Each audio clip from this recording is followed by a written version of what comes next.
साथियों नमस्कार, मैं हरिश्चंद्र बर्णवाल इस वीडियो में आप सभी का स्वागत करता हूं। दोस्तों, समय बहुत बलवान होता है, बहुत बलवान होता है। उसके आगे कोई नहीं टिकता। जिसको लगता है कि उसने समय को अपने वश में कर लिया है, उसको एक ना एक दिन झटका झेलना ही पड़ता है। और देखिए ताजा कड़ी क्या है दोस्तों। ताजा उदाहरण है अरविंद केजरीवाल।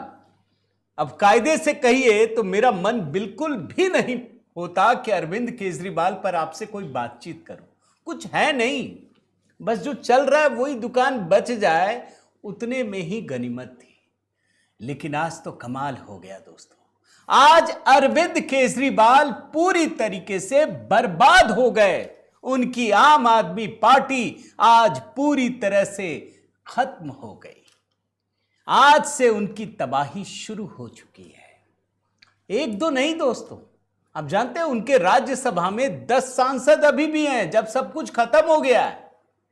7 सांसदों ने एक साथ अरविंद केजरीवाल पर हमला कर दिया, पूरी पार्टी तोड़ दी और पार्टी तोड़ करके भारतीय जनता पार्टी में विलय की घोषणा कर दी।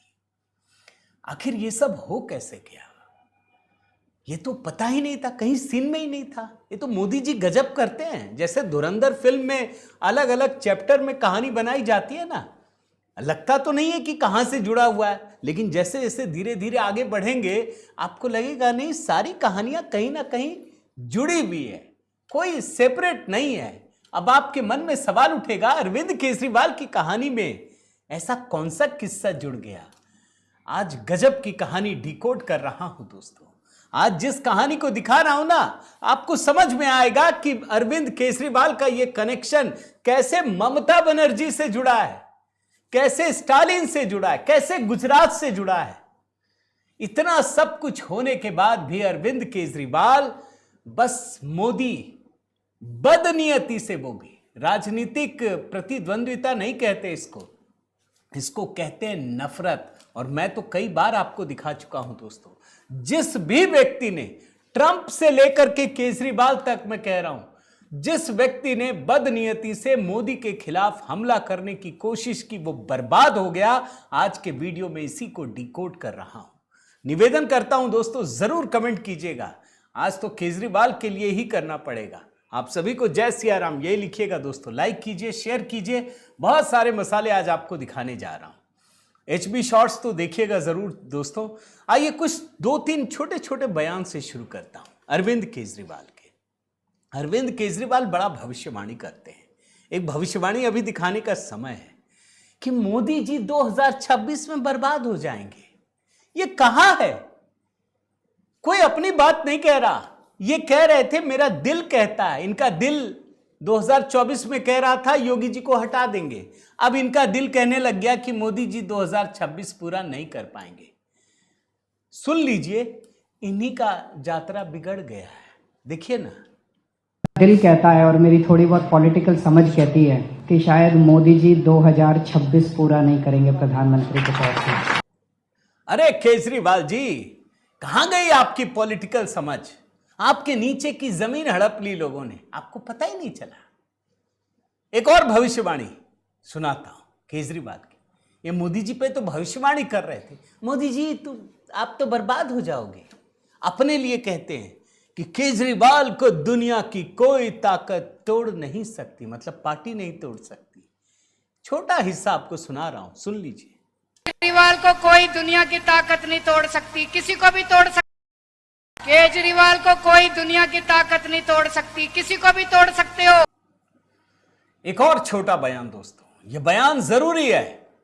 कहीं भूल चूक से भी आपकी सिंपैथी में अरविंद केजरीवाल ना आ जाए, इसलिए सुना रहा हूं। गालियां आज नहीं सुना रहा। अरविंद केजरीवाल वो शख्स हैं दोस्तों जिन्होंने प्रधानमंत्री मोदी को सबसे अधिक गालियां दी हैं। अरविंद केजरीवाल वो व्यक्ति हैं जिसने उन लोगों को तरजीह दी जिसने प्रधानमंत्री मोदी की मां को गालियां दी। ध्यान से सुन लीजिए, प्रधानमंत्री मोदी की मां को जिन लोगों ने गालियां दी, उसको अरविंद केजरीवाल ने आगे बढ़ाया। एक तीसरा बयान सुनाता हूं आपको।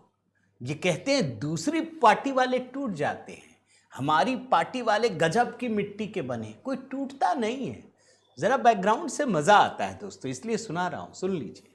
देश के अंदर मिसाल खड़ी कर दी आप लोगों ने। पूरे देश में लोग कह रहे हैं कि दूसरी पार्टी वाले तो यूं टूट जाते हैं। कई लोग तो ऐसे हैं, कई जगह से खबर आ रही है कि फलानी पार्टी के चुनाव के पहले ही छोड़ के उधर चले गए। हमारे वाले पूरी कोशिश के बावजूद न पैसे से बिकते, न ईडी के डर से छूटते, कोई तो तोड़ ही नहीं सकता हमारे वालों को। इसके लिए मैं आप सब लोगों का बधाई देना चाहता हूं और पूरे देश को गर्व है आप हमारे नेतृत्व के ऊपर, हमारे काउंसलर्स, हमारे एमएलए सबके ऊपर। अब अरविंद केजरीवाल की पूरी पार्टी कैसे बर्बाद हो गई, इनके सांसद कैसे छोड़कर चले गए, उसको दिखाने से पहले एक छोटा सा 4 विंडो दिखाता हूं दोस्तों। ये दिखाने के लिए कि ये लोग कर क्या रहे थे, ये केजरीवाल जी कर क्या रहे थे। ये ममता बनर्जी का साथ दे रहे थे। ममता बनर्जी के पास फोन किया, मोदी को हराने का गुरु मंत्र मेरे पास है, मैं अभी आता हूं, ठीक करता हूं मोदी जी और शाह जी को। अभी वो नीचे मैं आपको दिखाऊंगा। दूसरे विंडो में है, गए स्टालिन के पास सपोर्ट करने के लिए। अब वहां तमिलनाडु में किस पे हमला करेंगे, AIADMK या बाकियों पे करेंगे, सिर्फ मोदी जी को गरिया रहे थे। दूसरा विंडो। तीसरा विंडो देखिए, गुजरात पर तो आजकल मतलब सबसे अधिक गुजरात में ही, सिर्फ गुजरात में मोदी जी को बदनाम करने का पूरी ठेकेदारी उठा ली है। बल्कि कांग्रेसियों को चिढ़ हो गई कि राहुल गांधी उतनी मेहनत नहीं कर रहे जितना ये बदनाम करने में कर रहा है। और चौथा विंडो दोस्तों, सिर्फ मोदी जी पर। मोदी जी की लोकप्रियता गिर रही है, बर्बाद हो रहे हैं, सब कुछ हो रहा है। मोदी जी का एक रील 100 मिलियन हो गया, ये बोल रहे बर्बाद हो रहे हैं सोशल मीडिया पर। ये दरअसल अरविंद केजरीवाल अभी कर रहे थे। अब जरा खबर देखिए दोस्त। खबर चूंकि आपको पता होती है, मैं तो आपको विश्लेषण दिखाता हूं। खबर यह है दोस्तों, अचानक से, किसी को कुछ नहीं पता था, अचानक से राघव चड्ढा, संदीप पाठक और अशोक मित्तल तीनों एक प्रेस कॉन्फ्रेंस में आते हैं और वो प्रेस कॉन्फ्रेंस करते हैं। टीवी चैनल वालों को लगता है ठीक है, कुछ कर रहे होंगे, झगड़ा चल ही रहा है, सब कुछ हो रहा है, 3 सांसद हैं, कोई बात होगी, यही लगा। लेकिन जैसे ही असाइनमेंट वालों ने सुना, अरे पार्टी छोड़ रहे हैं, तो लगा कि ये तो बर्बाद हो जाएंगे। एक आदमी पार्टी छोड़ेगा तो वो तो सदस्यता गई उसकी। फिर पता चला कि अब भाजपा में मिल रहे हैं। फिर पता चला कि 2/3 से अधिक सांसद आम आदमी पार्टी छोड़ रहे हैं। सबके चेहरे एकदम से अवाक रह गए, कौन है? ये तो सिर्फ राघव चड्ढा के साथ हुआ था। राघव चड्ढा के पीछे पड़ गए अरविंद केजरीवाल, खास करके जब से इनकी शादी हुई है। जानते हैं ना, मैं क्या बताऊं, सब आप जानते ही होंगे। इस समय दोस्तों आपको बताऊं, मैं 10 सांसद हैं। आपको शायद नहीं पता हो, मैं पूरा डेटा लेकर के आया हूं। संजय सिंह, आप जानते हैं, मोदी जी को गाली देते हैं, खुद पर इन पर टिकट ब्लैक करने का आरोप लगता है। दूसरे एनडी गुप्ता जी, स्वाति मालीवाल, स्वाति मालीवाल की कहानी भी जानते हैं, राघव चड्ढा, संदीप पाठक, हरभजन सिंह, अशोक कुमार मित्तल, राजेंद्र गुप्ता, बलबीर सिंह और विक्रमजीत सिंह साहनी। 10 लोग। 7 ने छोड़ दिया। 7 में राघव चड्ढा, संदीप पाठक, अशोक मित्तल, हरभजन सिंह, स्वाति मालीवाल, राजेंद्र गुप्ता, विक्रम साहनी, 7 लोगों ने आम आदमी पार्टी छोड़ दी।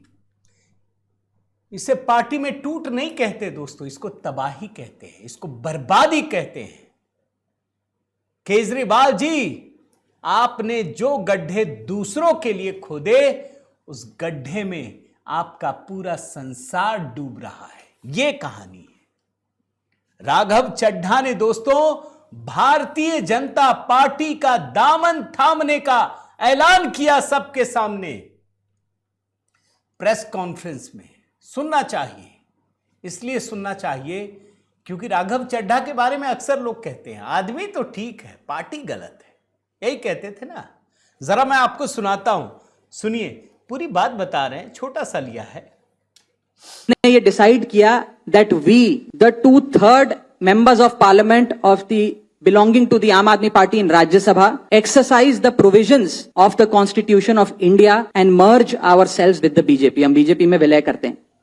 मैं अक्सर दोस्तों कई विपक्षी नेताओं से भी मिला हूं। अब चूंकि अपनी दुनिया बहुत सीमित है तो मैं बताता नहीं, लेकिन एक बात मैं ऑब्जर्व करता हूं कि आदमी कोई भी हो, पॉलिटिकली कुछ भी कहे, लेकिन जब कैमरा बंद होता है ना, सब कुछ बंद होता है, फोटोग्राफी नहीं होती है, तो वो जरूर कहता है कि यार मोदी जी है तो ईमानदार ही, कहां लेके जाएंगे, क्या करेंगे। ठीक है, जितना हम इल्जाम लगा लें, और जब मुक्ति मिलती है ना तो वो जुबान पे सारी चीजें आ जाती हैं। राघव चड्ढा ये कह रहे हैं साफ साफ। अच्छा, राघव चड्ढा के आप पिछले 3-4 साल के बयान संसद के भी उठा लीजिए, आपको बुरा नहीं लगेगा। आप पिछले 3-4 साल के उठा, जब भी बने हो आप उठा लीजिए।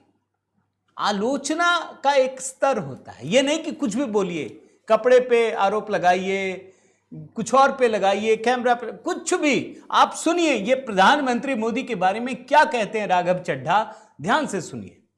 12 सालों में भारतीय जनता पार्टी की केंद्र की सरकार, माननीय प्रधानमंत्री नरेंद्र मोदी जी के नेतृत्व में जो सरकार चल रही है, उसने कई मजबूत ऐसे फैसले लिए जो आज से पहले नेता फैसले लेने से शायद डरते थे। चाहे वो आतंकवाद की जड़ें उखाड़कर फेंकना हो या भारत को विश्व की टॉप इकोनॉमीज में लाना हो। और इस नेतृत्व पे जनता ने एक बार नहीं, 2 बार नहीं, 3-3 बार मोहर लगाई है। हम सब अपने आप को सौभाग्यशाली महसूस कर रहे हैं कि हम माननीय प्रधानमंत्री नरेंद्र मोदी जी की लीडरशिप में और गृह मंत्री अमित शाह जी की संकल्प शक्ति के साथ जुड़कर बिना रुके और बिना थके देश के लिए काम करेंगे। राघव चड्ढा ने दोस्तों दरअसल औकात दिखाई। अभी ममता की कहानी भी आपको दिखा दूंगा। औकात दिखाई है। तुमने सारे लोगों को धक्के देके बाहर निकाले हो ना, सबको। अब तो पता नहीं क्या दुनिया है, सारे लोग पुराने याद कीजिए ना, प्रशांत भूषण, योगेंद्र यादव, हालांकि वहीं जाके चिपक गए सब, कोई बात नहीं। राघव चड्ढा ने लात मार करके पार्टी छोड़ दी। यह औकात दिखाई कि तुम हमको कुछ नहीं बिगाड़ पाओगे, हम तुम्हारा बिगाड़ देंगे। और ये जो नाम कह रहा हूं ना दोस्तों, ध्यान रखिएगा भाई, बड़े बड़े दिग्गजों को, अन्ना हजारे को दूर कर दिया, प्रशांत भूषण, शांति भूषण, आशुतोष, योगेंद्र यादव, सबको बाहर करने के बाद भी अरविंद केजरीवाल पे फर्क नहीं पड़ा। ध्यान दीजिए क्यों? क्योंकि उनके पास जो मैनेजमेंट की ताकत थी ना, वो बनी हुई थी। इस बार वो ताकत चली गई है। उसमें राघव चड्ढा नाम है, उसमें संदीप पाठक नाम है, उसमें स्वाति मालीवाल नाम है, जो ग्राउंड पर उतर करके काम करने वाले लोग हैं। हरभजन सिंह, विक्रमजीत साहनी, अशोक मित्तल, 10 सांसद हैं, जिसमें 7 पंजाब से हैं और 3 दिल्ली से हैं दोस्तों। और राघव चड्ढा कहते हैं, मैं भी आपको 2 बयान सुनाता हूं, इनका दर्द भी छलकता है कि भैया हम तो सालों से आम आदमी पार्टी के लिए काम कर रहे थे, अब मैं जनता के पास जा रहा हूं। सुन लीजिए। पार्टी देश के लिए नहीं, देश के हित के लिए नहीं, बल्कि अपने पर्सनल फायदे के लिए काम कर रही है। आप में से कई लोग पिछले कुछ सालों से मुझे ये कह भी रहे थे, और मैं पर्सनली पिछले कुछ सालों से ये महसूस कर रहा था, that I am the right man in the wrong party. I repeat, I am the right man in the wrong party. इसलिए आज हम ये अनाउंस करते हैं, मैं ये अनाउंस करता हूं कि मैं आम आदमी पार्टी से दूर जा रहा हूं और जनता के पास जा रहा हूं। मैं आपको लगातार कहता रहा हूं दोस्तों, अरविंद केजरीवाल दुनिया के सबसे बेईमान आदमियों में से है, जिनकी वजह से इंसान को राजनीति से नफरत हो जाए। आज वो बात फिर सिद्ध हो गई। राघव चड्ढा कह रहे हैं कि जो पार्टी, जो आदमी भ्रष्टाचार के खिलाफ बिगुल फूंक रही थी, वही आज भ्रष्टाचारियों का अड्डा बन गई है। सुन लीजिए। बहुत दुख के साथ, बहुत पीड़ा के साथ और बहुत शर्म के साथ ये कह रहा हूं कि जो पार्टी करप्शन खत्म करने की कसम खाकर बनी थी, वो पार्टी आज करप्ट और कॉम्प्रोमाइज्ड लोगों के हाथ में बुरी तरीके से फंस चुकी है।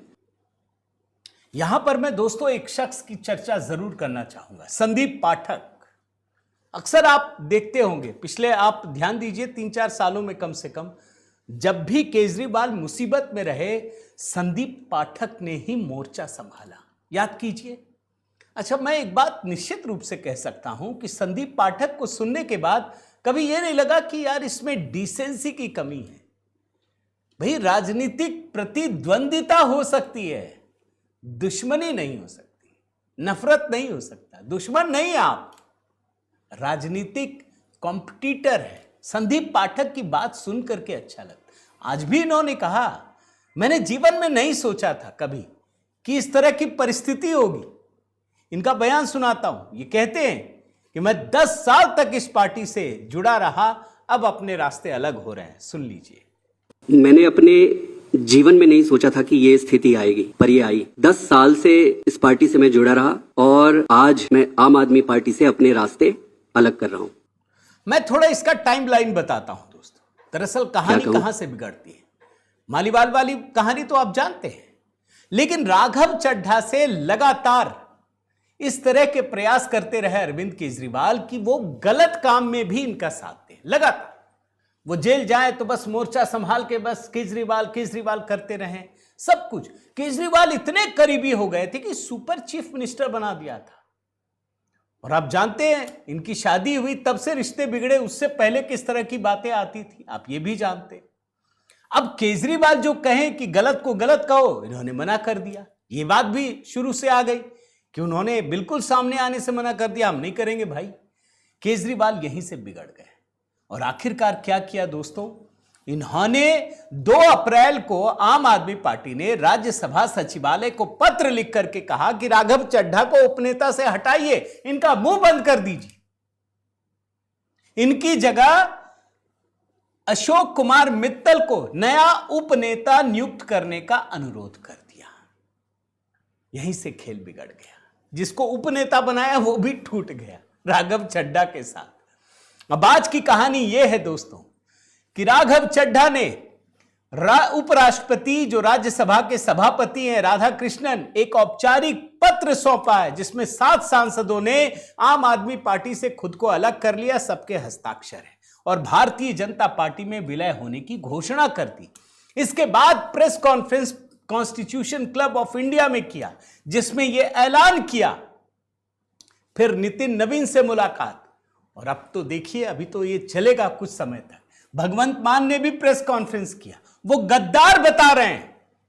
केजरीवाल ने पोस्ट किया कि भाजपा ने एक बार फिर पंजाबियों को धोखा दिया है। क्यों भाई, आप ही होशियार हैं। अब तो पंजाब की सरकार में भी दोस्तों सबसे बड़ा खतरा पैदा हो गया है। अच्छा, एक कानून आपको बता देता हूं कि ये सही है गलत है क्या है। जो भारतीय संविधान के तहत दल विरोधी कानून है दोस्तों, उसके तहत अगर किसी पार्टी से 2/3 सदस्य टूटकर अन्य पार्टी में शामिल होते हैं तभी उसकी मान्यता है, वरना तो सदस्यता ही चली जाएगी। 2/3 और 10 में 2/3 7 हो जाता है। यह हो चुका है दोस्तों। अब जरा मैं आपको गणित भी बता देता हूं, जानना जरूरी है भाई। अभी इन लोगों ने महिला आरक्षण बिल गिराया था ना, उसका पहला कांड है ये पहला श्राप लगा है महिला आरक्षण बिल को गिराने का। आप समझ लीजिए। मैं दूसरे एंगल से भी देखता हूं इस समय क्या स्थिति है दोस्तों। भाई 245 है बहुमत, 123। एनडीए के पास पहले से ही 139 था, अब इनके बढ़ने से 146 हो गया है। भाजपा के पास 106, अब 7 बढ़ गए, 113 सांसद हो गए। यह अभूतपूर्व है। इतिहास में भाजपा के पास इतनी बड़ी जीत नहीं मिली है। यह बंगाल से बड़ी जीत है दोस्तों। वहीं विपक्ष का आप कुंडली देखिए, 75 थे अब और गिर गए। इसमें आम आदमी पार्टी के 10, अब बच गए सिर्फ 7। लेकिन केजरीवाल के बारे में कुछ चीजें आपको जरूर दिखा देता हूं दोस्तों। केजरीवाल ने फोन किया ममता बनर्जी को, हम ही आपको बचा सकते हैं। अरे खुद को तो बचा ही नहीं पाओगे, उनको बचाने जाओगे। आप जानते हैं जो प्लान बना है इन लोगों का, आज 24 है, 26 और 27 अप्रैल को कोलकाता में रहेंगे, भवानीपुर में फोकस करेंगे। ममता को बचाना है। खुद बच ही नहीं पाए, अपना चुनाव जीत ही नहीं पाए, ममता बनर्जी को बचाने के लिए जाएंगे। और लगातार दोस्तों बयानबाजी, लगातार स्पेशल इंटेंसिव रिवीजन को लेकर के प्रधानमंत्री मोदी को बदनाम करने का कोई मौका नहीं छोड़ा दोस्तों। ये मैं आपको दिखा भी रहा हूं। और इसके बाद मैं लगातार पिछले कुछ महीने से ऑब्जर्व कर रहा था गुजरात में क्या क्या नहीं किया गया दोस्तों। इस पर तो अलग से कहानी बनानी पड़ेगी। कुछ ऐसे लोगों को खड़े किए गए गुजरात में जिनका काम सिर्फ और सिर्फ गुजरात को और प्रधानमंत्री मोदी अमित शाह को बदनाम करना है। फल तो भुगतना ही पड़ेगा ना, ये फल भुगत रहे हैं। तो ये कहानी है दोस्तों। इस पूरे एपिसोड पर आपका क्या कहना है जरूर बताइएगा। बिल्कुल अभी की घटना है और मैंने इतना सारा मसाला इकट्ठा करके आपको इसलिए दिखाया ताकि आप समझ सके कि इस कहानी के पीछे का असली खेल क्या है। उम्मीद करता हूं ये वीडियो पसंद आया होगा। जरूर कमेंट कीजिएगा दोस्तों, लाइक कीजिए, शेयर कीजिए, कमेंट कीजिए और एक कमेंट जय सिया राम लिख दीजिएगा। HB शॉर्ट्स देखिए दोस्तों। बहुत बहुत धन्यवाद। जय सिया राम।